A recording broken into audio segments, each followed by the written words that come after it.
Parkinson ਦੀ problem ਹੋ ਗਈ ਸੀ, ਤੁਸੀਂ ਕਿੰਨੇ ਸਾਲ ਇਲਾਜ ਕਰਾਇਆ?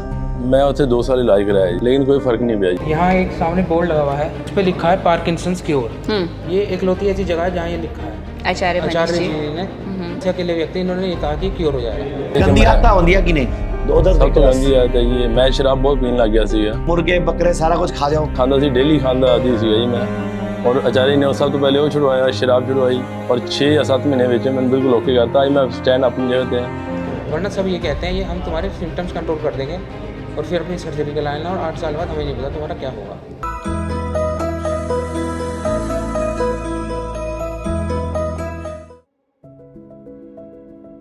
जेपी सिंह जी, ਤੁਹਾਨੂੰ ਕੀ ਹੋਇਆ ਸੀ ਜਦੋਂ ਤੁਸੀਂ ਵੱਡੇ ਹਸਪੀਟਲ ਇਲਾਜ ਕਰਨ ਪਹੁੰਚ ਗਏ ਸੀ? मैं श्री गंगानगर तो जी बेसिकली, और ਸ਼੍ਰੀ ਗੰਗਾਨਗਰ श्री गंगानगर ਰਾਜਸਥਾਨ ਤੋਂ। और बेसिकली मैं ਉੱਥੇ ਦਾ ਰਹਿਣ ਵਾਲਾ और ਮੈਨੂੰ ਇੱਥੇ ਪਾਰਕਿੰਸਨ ਦੀ ਪ੍ਰੋਬਲਮ ਹੋ ਗਈ ਸੀ, ਜਿਹੜੀ ਕਿ ਮੈਨੂੰ ਨਹੀਂ ਪਤਾ ਸੀ ਮੈਨੇ ਪਾਰਕਿੰਸਨ ਦੀ ਪ੍ਰੋਬਲਮ ਹੋ ਗਈ ਸੀ। ਕਿਹੜੇ ਸਾਲ ਵਿੱਚ? ਇਹ ਨੀਅਰ ਅਬਾਊਟ 6 ਸਾਲ ਹੋ ਗਏ ਜੀ। 6 ਸਾਲ ਪਹਿਲਾਂ? ਹਾਂਜੀ। ਤੁਸੀਂ ਕਿੰਨੇ ਸਾਲ ਇਲਾਜ ਕਰਾਇਆ? ਮੈਂ ਉੱਥੇ 2 ਸਾਲ ਇਲਾਜ ਕਰਾਇਆ ਜੀ। 2 ਸਾਲ ਇਲਾਜ ਕਰਾਇਆ, ਲੇਕਿਨ ਕੋਈ ਫਰਕ ਨਹੀਂ ਪਿਆ ਜੀ। ਕੋਈ ਫਰਕ ਨਹੀਂ ਪਿਆ। ਤੁਸੀਂ ਸਟੀਰੋਇਡ ਵੀ ਖਾਦੇ, ਤੁਸੀਂ ਨਰਵਸ ਦੀ ਸਿਸਟਮ ਦੀ ਪ੍ਰੋਬਲਮ ਵਾਲੀ ਦਵਾਈਆਂ ਵੀ ਖਾਦੀਆਂ। ਮੈਨੂੰ ਇੱਕ ਦਿਨ ਟੱਕਰਿਆ ਰਾਤੀ ਪ੍ਰੋਗਰਾਮ ਵਿੱਚ, ਮੈਂ ਗੰਗਾਨਗਰ ਇੱਕ ਪ੍ਰੋਗਰਾਮ ਵਿੱਚ ਗਿਆ, ਮੈਨੂੰ ਉੱਥੇ ਮਿਲਿਆ ਕਿਉਂਕਿ ਮੈਂ ਇਹਦੇ ਫਾਦਰ ਨੂੰ ਲਗਭਗ 20 ਸਾਲ ਤੋਂ ਜਾਣਦਾ। ਇਹਨੇ ਐ ਮੈਂ ਦੇਖਿਆ ਤੇ ਐ ਹੱਥ ਹੀ ਲਈ ਜਾਂਦਾ ਸੀਗਾ। ਮੈਂ ਕਿਹਾ ਤੈਨੂੰ ਪਾਰਕਿੰਸਨ ਕਦੋਂ ਹੋ ਗਿਆ? ਇਹਨੇ ਕਦੀ ਦੱਸਿਆ ਹੀ ਨਹੀਂਗਾ। ਤੇ ਇਹ ਦੱਸ ਜਰਾ, ਤੂੰ ਸਾਡੇ ਕੋਲ ਜੋ ਟ੍ਰੀਟਮੈਂਟ ਲਿੱਤਾ ਕਿੰਨੇ ਦਿਨ ਠੀਕ ਹੋ ਗਿਆ? ਮੈਂ ਨੀਅਰ ਅਬਾਊਟ 6 ਜਾਂ 7 ਮਹੀਨੇ ਵਿੱਚ ਬਿਲਕੁਲ ਓਕੇ ਹੋ ਗਿਆ ਸੀਗਾ ਜੀ। ਮਤਲਬ ਪਹਿਲੇ ਮਹੀਨਿਆਂ ਦੀ ਸਾਰੀ ਦਵਾਈਆਂ ਬੰਦ ਹੋ ਗਈਆਂ ਐਲੋਪੈਥੀ ਦੀਆਂ, ਤੇ 6-7 ਮਹੀਨੇ 'ਚ ਬਿਲਕੁਲ ਠੀਕ ਹੋ ਗਿਆ। ਅੱਜ 6 ਸਾਲ ਹੋ ਗਏ, ਲੇਕਿਨ ਅੰਦੀ ਮੈਂ ਕੁਝ ਗੰਦੀ ਆਦਤਾਂ ਛੁਡਾਈਆਂ ਸੀਗੀਆਂ। ਉਹ ਦੱਸਦੇ ਜਰਾ ਕੀ ਛੱਡਣੀ ਆਉਂਦੀ ਹੈ ਤਾਂ ਕਿ ਸਾਰੇ ਲੋਕ ਛੱਡ ਦੇਣ। ਸਰ ਸਭ ਤੋਂ ਪਹਿਲਾਂ ਤਾਂ ਇਹ ਗੰਦੀ ਆਦਤਾਂ ਹੁੰਦੀਆਂ ਕਿ ਨਹੀਂ? ਸ਼ਰਾਬ ਪੀਣੀ ਸਭ ਤੋਂ ਗੰਦੀ ਆਦਤ ਹੈ ਜੀ। ਮੈਂ ਸ਼ਰਾਬ ਬਹੁਤ ਪੀਣ ਲੱਗ ਗਿਆ ਸੀਗਾ, ਡਰਿੰਕ ਦੇ ਨਾਲ ਬੰਦਾ ਛੱਡ ਕੇ ਸਾਰਾ ਕੁਝ ਖਾਂਦਾ ਸੀ। ਹਾਂਜੀ ਸਰ, ਉਹ ਵੀ ਦੱਸ ਦੇਣਾ, ਬੰਦਾ ਛੱਡਿਆ ਬਸ ਮੈਂ, ਮਤਲਬ ਸਮਝ ਕੇ ਤੁਸੀਂ non veg the fond of ਸੀਗਾ। ਕਿੱਥੇ ਲਿਖਿਆ ਅੰਡੇ ਉਹ ਖਾਓ, ਕਿੱਥੇ ਲਿਖਿਆ ਮੁਰਗੇ ਬੱਕਰੇ ਸਾਰਾ ਕੁਝ ਖਾ ਜਾਓ?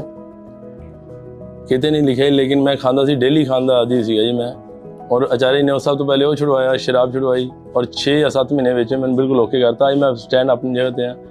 लेकिन पहला ये टुर भी नहीं पाता। एक बार दिखाई पहले किवें टुरदा सी, एक बार चल के दिखा। पहले मैं हल्का पहले किवें आ बिंगा टुरदा सी, स्टेप चकदा सी और मेरे हाथ से ਐਵੇਂ ਟੁਰਦਾ ਸੀ, ਬਿਲਕੁਲ ਐ ਬੇਬੀ ਸਟੈਪ ਲੈਂਦਾ ਸੀ ਤੇ ਐ ਟੇਢਾ ਟੁਰਦਾ ਸੀ, ਨਾਲੇ ਹੱਥ ਕੰਬਦਾ ਸੀਗਾ ਕਿਉਂਕਿ ਪਾਰਕਿੰਸਨ ਸੀਗਾ। ਕੱਪੜੇ ਵੀ ਨਹੀਂ ਆਪਣੇ ਬਦਲ ਸਕਦਾ ਸੀਗਾ, ਮੇਰੀ ਇੰਨੀ ਪੋਜੀਸ਼ਨ ਟਾਈਟ ਹੋ ਗਈ ਸੀ ਜੀ।